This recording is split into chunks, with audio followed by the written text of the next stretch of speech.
da ake bukata idan za a haɗa wannan sabulu. Garurrukan maganin ga na riga da na daddaka su, amma kowane zan muku bayanin sa insha Allah. Wannan man aledi ne, idan mutum yana so zai iya amfani da shi ko kuma ya amfani da man lemon tsami.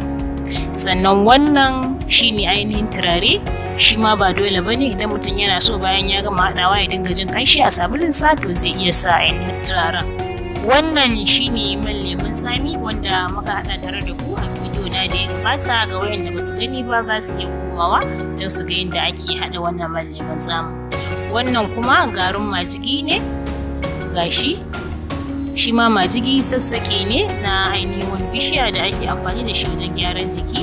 Sannan wannan shine ake kira da neem, wato dogon yaro. Wannan ma garin ainihin dogon yaro ne. Sannan kuma wannan kurkur ne wanda aka fi sani da turmeric, shi ma za mu yi amfani da shi. Wannan shi ma garin sa ne.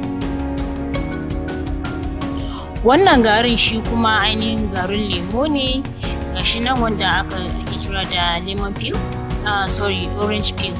To shi ma gashi na riga da na daka. Sai abu na gaba, cinnamon. Wannan garin cinnamon ne wanda ake kira da girfa da Hausa. Sai kuma abu gari na ƙarshe shine ma garin sandalwood. Wannan shine garin sandalwood, shi ma za mu yi ainihin amfani da shi. To yanzu abin da za mu yi shine za mu fara ainihin zuba ainihin garinmu a cikin haɗin waɗannan sabulai.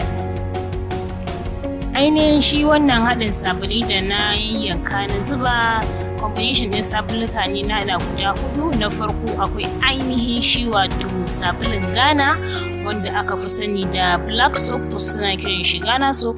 To sannan kuma bayan na sa ainihin sabulun Ghana sai na sa kumfar Ghana.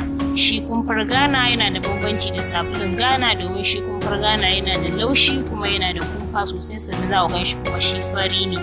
Bayan na sa kumfar Ghana sannan kuma na yi amfani da wani sabulu na zuma.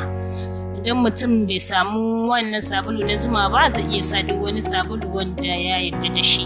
Bayan na sa wannan sabulun zuma sannan na sake ɗaukan wani sabulu kuma wanda aka yi mix ɗin shi da su dilka da sauran wasu kayan abubuwan gyaran jiki. Nan ma idan mutum bai samu wannan sabulun dilkan ba, zai iya ƙara dilkan ainihin garin dilkan a ciki, ko kuma idan yana da wani sabulu wanda ya ainihin yarda da shi sai ya amfani da wannan sabulu wajen mixing ɗin wannan sabulun nashi.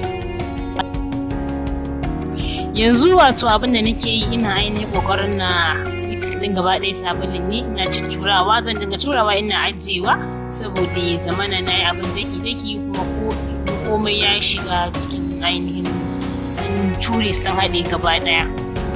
Yanzu bayan an riga an gama haɗe sabulun gaba ɗaya sun ture, abu na gaba shine sai a ɗauko man da ake so a yi amfani da shi. Kamar da na yi bayani da farko, idan ana so a yi amfani da ainihin man aledi ne sai a sa, idan kuma man lemon tsamin ake da shi sai a sa. Shi man lemon tsami yana da ainihin muhimmanci kwarai wajen gyaran fata domin yana taimakawa wajen washe fata. To yanzu na rasa ainihin man lemon tsamin, abu na gaba shine zan sake mixing gaba ɗaya.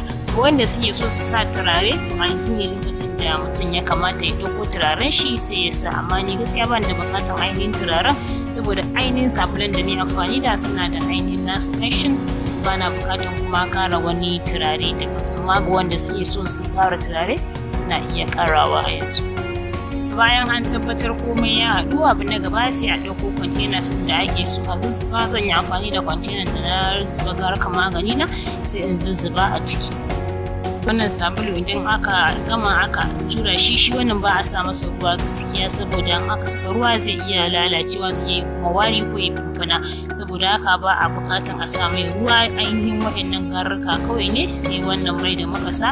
In kika aje sabulun ki zai jima ba abin da zai same shi.